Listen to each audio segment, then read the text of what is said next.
Hello and welcome to the Craft Beer Corner. For today's beer review, we're coming at you again with another Tavour review. Today's I have been planning for quite some time and I'm very excited because I've been looking forward to trying both of these beers for pushing 2.5 months now, and I'm finally getting them together to get this review. We have got some flavored beers that are going to be on completely opposite ends of the spectrum, but I expect they're both going to be very special indeed. Today, we're going to be starting with Miyazaki Hideji Beer Company's Kuri Kuro, which is a dark ale brewed with chestnuts. This one clocks in at 9% ABV. They are based out of Miyazaki, Japan. This is, as is the other beer, sourced from Tavour. The only time I've ever seen this brewer or anything stateside, and Tavour got it. I have not seen this in any stores, not even Total Wine. So I don't know how easy or hard it is to find, but I'm very glad I got my hands on it. Number two, this one is a stateside offering. This is Wild Mind Artisan Ales Sting of the Thorn. It's kind of a lot to explain, but it is a blackberry honey golden sour ale that has been barrel aged in blackberry mead barrels and had additional blackberries and honey added. If that doesn't get you excited, I don't know what does. This one clocks in at 10.4% ABV, and they are based out of Minneapolis, Minnesota. So two completely different flavored offerings that both are already blowing my mind before I even touch them. I cannot wait to dive in.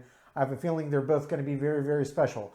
So let's jump right in, getting started with the Miyazaki Hideji's Kuri Kuro. This is the dark ale with chestnuts, clocking in at 9% ABV.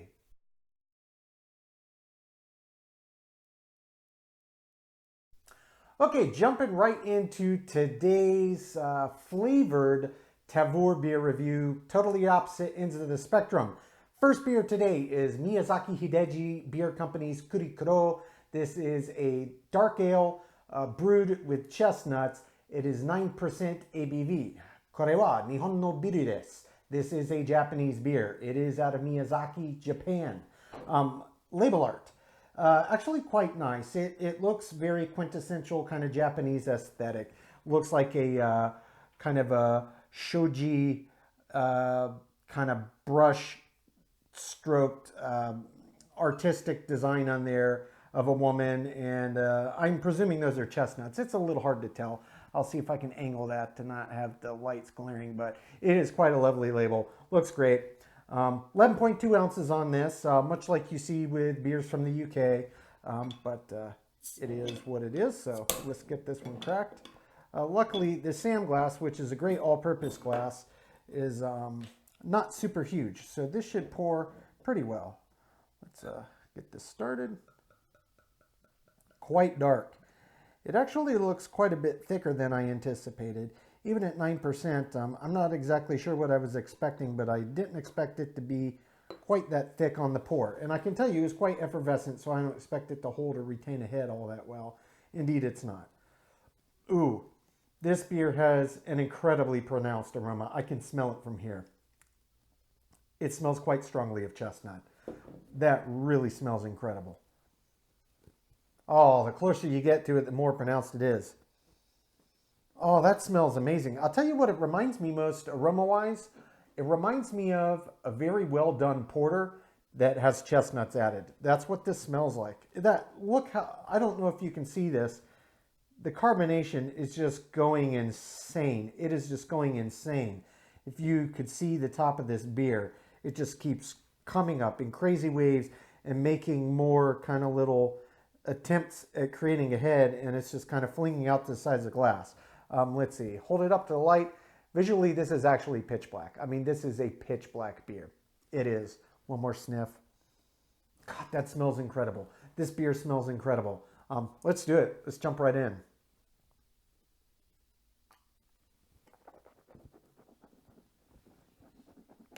Mmm. Mmm. Oh. Oh, that's rich. That's deep. That is bloody delicious. Oh, have mercy.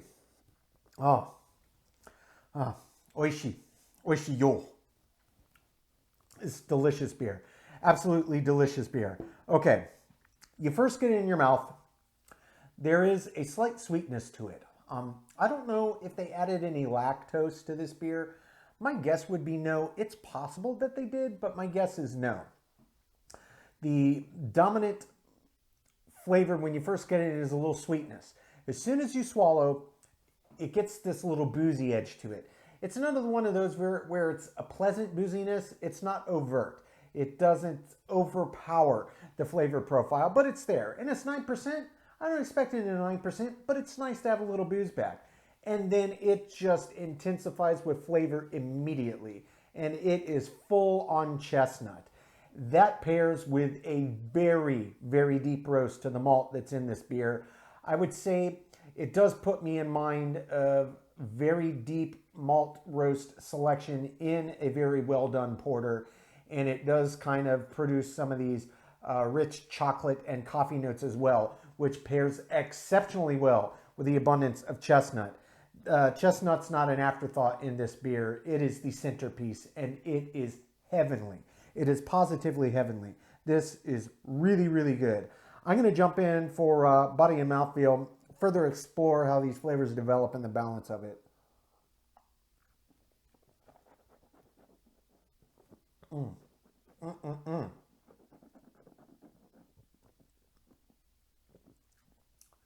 Body, I would say is medium. It's not as heavy as you would expect at 9%. It is medium. Mouthfeel, it's got a little thickness to it. It's not overtly thick. And when you're rolling around your palate, it doesn't get ridiculously creamy. It does remind me very much of the mouthfeel of a porter, just a bit more viscosity. It's got 9%, that's to be expected. The flavors develop exactly as I caught on the first sip. And what I can tell you is after it intensifies and all the chestnut flavor starts to marry with the malt characteristics and the roast, and that kind of coffee-like and chocolate presence comes in, it peaks there and it holds pretty steady for a few seconds, and it starts a slow, steady, even descent to the end of the finish. It's very, very long. What you have left lingering is very heavy chestnut up front. Probably a twinge of coffee is just below that. Then just kind of generic roasty malt flavors below that. And then the slightest kiss of a booze back below that. And that's maybe just 5% of the overall flavor profile of the finish. It's got a very, very long finish. It's not dry at all. It's very wet. Sticks around the palate. The flavors are pungent. This is beautifully balanced. It is absolutely delicious. I'm not sure I've ever had a beer with chestnut in it. I've had thousands of different beers over the years. I'm pretty sure I've never had one. And let me tell you, that is a brilliant ingredient, especially in a dark beer with deep roast like this. It's like they were made for one another. This is a truly fantastic beer. I'm going to take my time sipping on this, enjoying every last drop, coming up with my scores. When we come back, we will get the beer number 2, completely different direction. This is the Wild Mind Artisan Ales Sting of the Thorn, which is a blackberry honey ale that's been aged in blackberry mead barrels and then had additional blackberries and honey added. And that one clocks in at 10.4% ABV.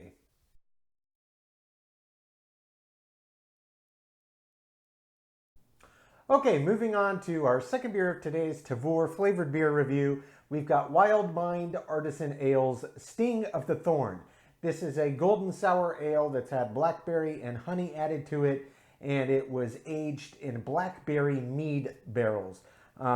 This just sounds awesome to me. I'm really excited to jump into this one. They are based out of Minneapolis, Minnesota. This one clocks in at 10.4% ABV. In terms of label art, it's just got a very clean design. There's nothing really, so to speak. It's quite colorful. Puts me in mind of blackberries before I even look at it. Blackberry mead barrel aging. This ought to be special. So let's get this cracked. And my cork pull magically appears. I should have known as much, but I was ill prepared. Had to go grab my cork puller real quick. So let's get this drilled down.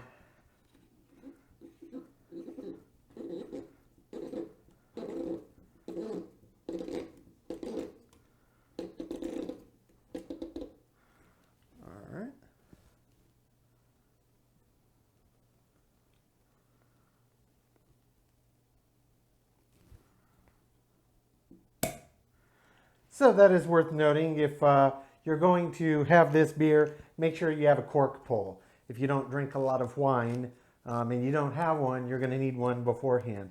This is quite common also with Belgian lambics. A lot of Belgian beers actually. They cork as well as cap, so don't want to be caught without a means of getting it open. Okay, so now we're ready. Gosh, I can even smell it from the bottle. I thought it was going crazy. I am not. Let's get this poured. Very, very effervescent beer. Very, very effervescent. It's quite lovely. It does have a slight kind of rose hue to it from the blackberry. I can see that quite clearly. You can see it was pouring out, and it does have a slight, probably in the glass it's going to look more amber, but it did have a slight rose color to it, rose tint. Holding up the light, that is lovely. Very, very, very effervescent. I can tell you there are some fine particulates floating in there, but nothing over the top, and it only gives it a slightly occluded look to it, slightly cloudy. I wouldn't call it hazy, I'd say it's slightly cloudy, but overall it's mostly clear. Very, very effervescent and active. Let's give this a sniff.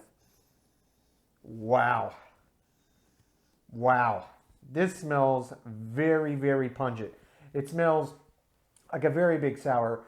The aroma that I'm getting in tandem with the sour is funk. It does smell like they probably used Brettanomyces to create this. And I would say overall, it's a golden sour ale, but it's had honey and blackberry added and then aged in those blackberry mead barrels. So I expect this is going to be quite the treat. Smells great, looks great. Let's jump right in.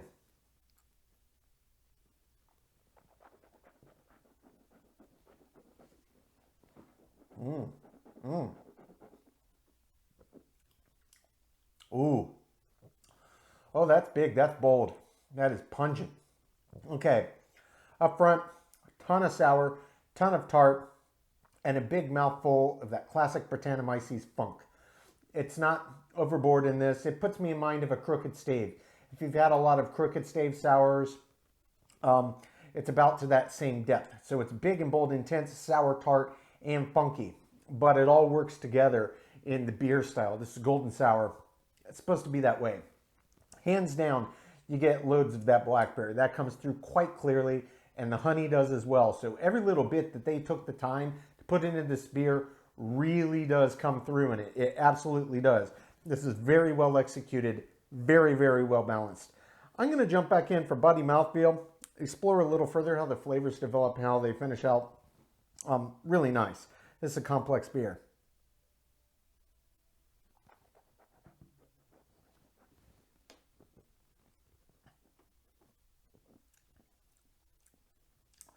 Body is medium. It's lighter than I anticipated for the ABV, but knowing it's a sour, I'm not that surprised. They tend to be so effervescent that it kind of throws off the perception of the body. It feels medium to me. Mouthfeel, exactly what I expected. It's very, very active in terms of carbonation, and that is quite clear in the mouth. You can roll it around. It doesn't get creamy per se. It's just too active in the carbonation, but you can really feel it. Just bubbles going all over your mouth. That's exactly what I anticipated.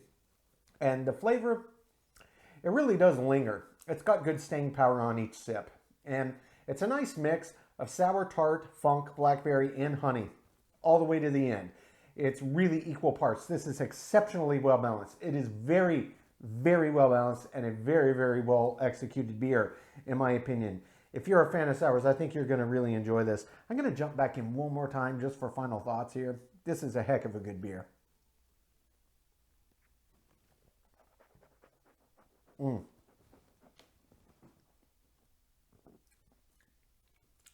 That sour, tart, and funk is so intense up front, then it dissipates within the first 3 to 5 seconds. And the blackberry and the honey start to open up.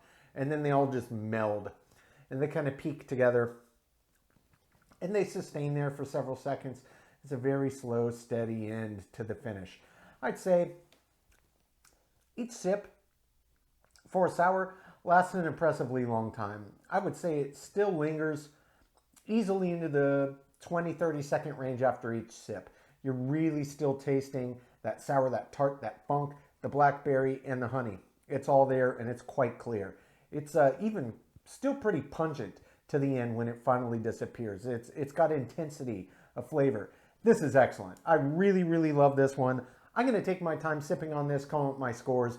When we come back, we will get both beers ranked from top to bottom.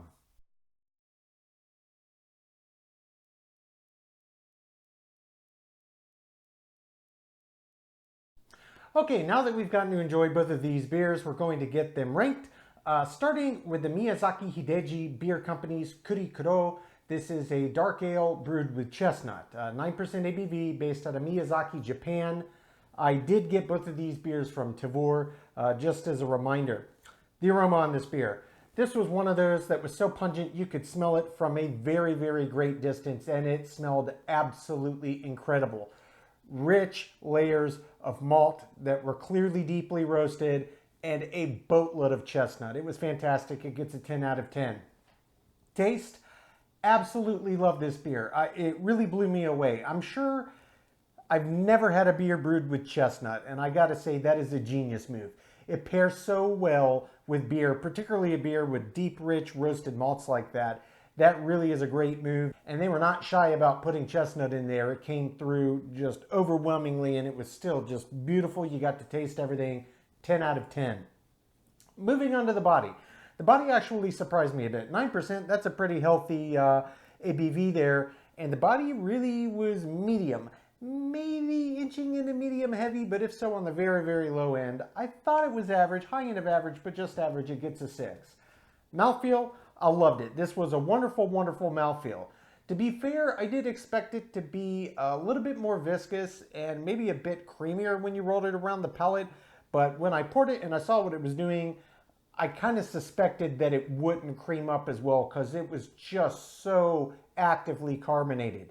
It just kept going and going and going. It was still great. Overall, the mouthfeel, I thought it was fantastic. I only docked 1 point. I gave it a 9.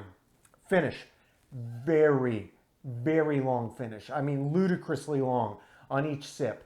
That chestnut just kept going and going and going, as did all of the deep, rich roasted malts, and they worked in harmony. It was very, very long finish to each sip. 10 out of 10. Head and retention. This was a bit of an interesting category. Initially, the head poured okay, the retention was okay, and then very quickly it got out of the way. And I thought, oh, okay, well, that's not that great. But then this beer did something very peculiar I've never seen happen in another beer. It was so actively carbonated that it just kept reforming bits of head and started to clean out and make some retention on the sides again. And indeed, after I cut the camera, while I was taking my time sipping on this, coming out with my ratings, the head kept forming even greater. In fact, by the end, it actually had a proper head. It was really bizarre. I've never seen a beer do that before. As it were, I left it with my initial rating. I left it average out of 5.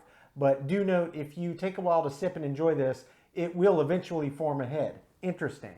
Appearance, this was a beautiful beer. Very dark beer, high ABV. It was pitch black. I can't ask for more. It gets a perfect 10 out of 10. Balance, absolutely love the balance of this. The chestnuts did not get drowned out at all. Indeed, they were the star of the show. But it was in perfect harmony, just beautifully balanced with the malt bill as well. So you got to enjoy all of that massive pungent chestnut flavor in tandem with the massive pungent roasted malt flavor, and it was just incredible. 10 out of 10. Feeling and intangible, subjectively, I love this beer. I did. I wish I had bought more when I got this one. It gets a 10 out of 10. Finally, as an example of the style, I absolutely was blown away by this beer. I truly was. I had a suspicion, just based on what they said it was, that it might be pretty good, but I didn't actually anticipate enjoying it as well as I did, and it was just incredible. Really, it lost a few points in a few categories, but the beer was so good I only docked 1 point, because this is a tremendous example of this style. It gets a 9. That brings the total score to Miyazaki Hideji Beer Company's Kuri Kuro to an 89 out of 100. Very, very high score. If by some stroke of luck you're able to get your hands on this, I highly recommend grabbing as many as you can. This is a phenomenal beer. I got mine from Tavour. I'm not sure how readily you could get it outside of that service. Moving on to beer number 2, completely different. This was a flavored beer review, and they were opposite ends of the spectrum. This is Wild Mind Artisan Ales Sting of the Thorn. It is a golden sour ale that's had blackberry and honey added to it, and it was aged in blackberry mead barrels. Special indeed. 10.4% ABV out of Minneapolis, Minnesota. The aroma, this was equally as pungent as it was on this. You could smell this from, I mean, both of these, just 1.5 to 2 feet away. The aromas were that pungent, and it smelled heavenly. Perfect 10 out of 10. Taste, absolutely loved it. I absolutely loved it.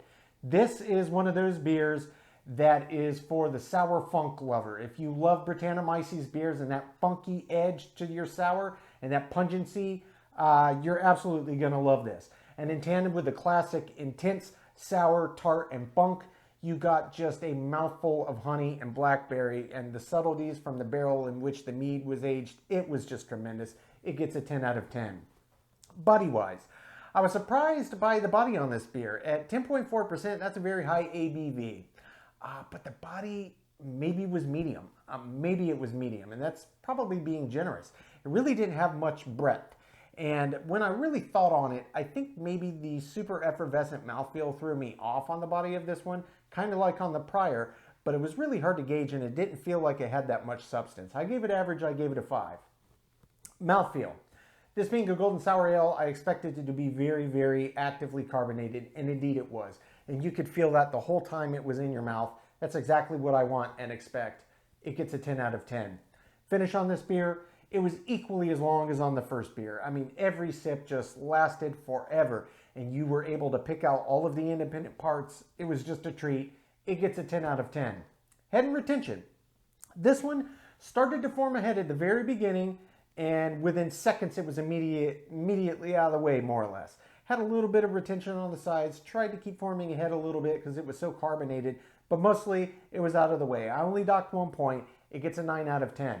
Appearance-wise, this was a stunningly beautiful beer. Honestly, it looked a bit darker poured in the glass once I had it all in. I'm sure it'll look darker on camera, but this truly did have a nice kind of rose color to it. It was a lovely beer. It gets a 10 out of 10. Balance, for me the balance was perfectly executed. All of the Brettanomyces funk and tart and sour characters came through beautifully, but they didn't overpower or overshadow the honey and the blackberry and the mead, blackberry mead barrel aging. They all played their part. They all had their voice, and it was just perfectly executed. It gets a 10 out of 10. Filling in the intangible, I love this one. I would put this up in the rank and file of some rare barrel sours I've had, some crooked stave. We're talking true sour masters here. That's a high testament. First beer I've had by this brewer, and it was a home run. Loved it. It gets a 10 out of 10. Finally, as an example of the style, this beer did really, really well, essentially across the board. I did dock some points in one category pretty significantly, and just 1 point in another. But overall, for the style, they weren't that critically important. And frankly, I thought this was so well done as a sour, I went with my gut. I gave it a 10 out of 10. That brings the total score on Wild Mind Artisan Ales Sting of the Thorn to a 94 out of 100. So we're only looking at a 5-point spread here, 2 completely different flavored beer offerings that were both just absolutely tremendous. I highly recommend both of these if you can get your hands on them. Folks, that's today's review. As always, I sincerely appreciate you tuning in today. Please don't forget to like, comment, and subscribe if you haven't already done so. And if you want to stay in the loop when our videos go live to YouTube, you can click the notification bell icon. It is right next to the subscribe button. Until next time, keep it beer, keep it craft. We'll see you on the next one. Cheers.